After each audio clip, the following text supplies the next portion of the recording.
pour une émission spéciale consacrée au patrimoine hydraulique.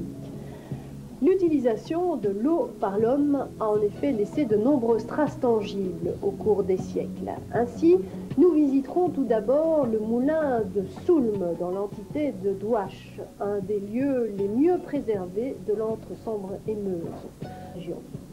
Je vous invite donc dans l'immédiat à Douache, au moulin de Soulmes, un moulin classé comme monument et comme site. Ce moulin a fait l'objet d'une restauration entière par son propriétaire qui en a fait un gîte rural. C'est en bordure de l'Hermeton à Soulmes que se trouve cet ancien moulin. Son existence est attestée dès le XVe siècle. Les documents prouvent qu'il existait déjà au XVe siècle. En effet, en 1466, il fut détruit par les troupes bourguignonnes. Et ça figure dans les documents à propos de la destruction de Dinan par les troupes bourguignonnes, puisqu'on a fait un inventaire des destructions. À l'époque, évidemment, il ne se nommait pas le moulin de Soulmes, il s'appelait le moulin de Gossenier, exactement. Et Gossenay, c'est le village voisin où on se trouve du côté de la rive de l'Hermeton, qui se trouve du côté de Gossenay. Dans son état actuel, le moulin date du XVIIe siècle, mais en fait, il a été reconstruit dès le XVIe. Et puis évidemment, au XVIIe siècle, on a commencé à faire des travaux d'amélioration. Et dans son état actuel, il date en grande partie du XVIIIe siècle. Le moulin doit sa prospérité à un contexte historique qui s'est passé au XVIIe siècle. En effet, à l'époque, c'était Huilleval qui était propriétaire de ce moulin. Et puis, il a eu, entre guillemets, une chance extraordinaire, c'est que à cette époque-là, il y avait la guerre franco-espagnole. Et tous les moulins qui se trouvaient dans la vallée de la Meuse ont été détruits. Et donc, Huilleval, dont le moulin servait pratiquement uniquement pour les villages avoisinants, a pu avoir de nouveaux clients qui venaient de France, de la vallée de la Meuse. Et donc, ses affaires ont grandement prospéré, ce qui lui a permis de moderniser le moulin, pratiquement tel que vous le voyez aujourd'hui, puisque c'est lui qui a créé le barrage, la retenue d'eau et le bief souterrain, chose qui est un petit peu extraordinaire. Après avoir été entreposé dans le vaste grenier du moulin, le grain était déversé dans les 2 meules situées au rez-de-chaussée. Ensuite, la farine était recueillie au niveau inférieur. Toute la machinerie du moulin est encore en place et pourrait fonctionner. Moi, lorsque je l'ai connu, en 1954, le moulin n'était déjà plus employé qu'à usage personnel pour le bétail.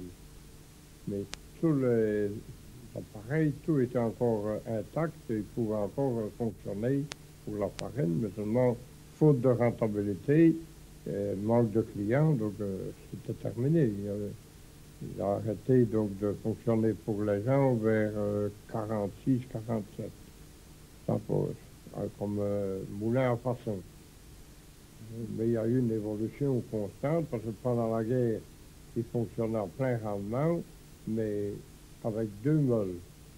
Alors si on revient plus en arrière, l'époque entre 2 guerres et à la guerre de 14, à ce moment-là, c'était vraiment le type pour l'époque industrielle. Il y avait 3 ouvriers, avec 4 meules qui tournaient, et ils tournaient 24 heures sur 24 à cette époque-là. Et les gens, ils avaient un service de distribution et de ramassage à domicile, avec des chevaux, des chariots, et ils allaient jusqu'en France, du côté de Poix, Chaux, de ces côtés-là. Et de l'autre côté, ils allaient jusqu'à Hermeton, Florenne, Rosée, Flavion, tout un réseau. Et en même temps, ils faisaient le commerce d'aliments pour bétail. Les aliments simples, à l'époque, il n'y avait pas de tourteaux. C'était de son, de rebulets, des avoines aplaties pour les chevaux. C'était uniquement des aliments simples. Alors moi, quand je suis arrivé ici, mon beau-père avait déjà de l'âge, donc il m'a mis au courant pour pouvoir moudre pour notre usage personnel, pour le bétail. C'est comme ça que j'ai conduit encore le moulin qui fonctionnait. Et puis, il avait différents usages parce que, comme on n'avait pas le raccordement au réseau électrique, on faisait toute notre force motrice avec le moulin. On lâchait les betteraves, on sciait le bois, le chauffage, tout ça avec la roue. Et on faisait l'électricité nous-mêmes avec une dynamo de 130 volts continue, qui, elle, fonctionnait déjà depuis les années 20, certainement, ou bien avant qu'on raccroche le village. C'est un éclairage raisonnable. Sinon qu'on voyait un peu les hauts et les bas, parce suivant que la roue ne tournait pas bien rond. Hein, quand on arrivait à distance, on voyait la lumière qui vacillait un petit peu par moment.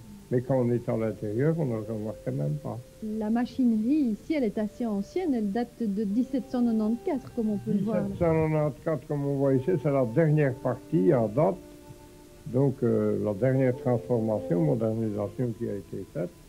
D'ailleurs, on constate déjà quand on regarde les engrenages, qui sont déjà d'un type assez récent.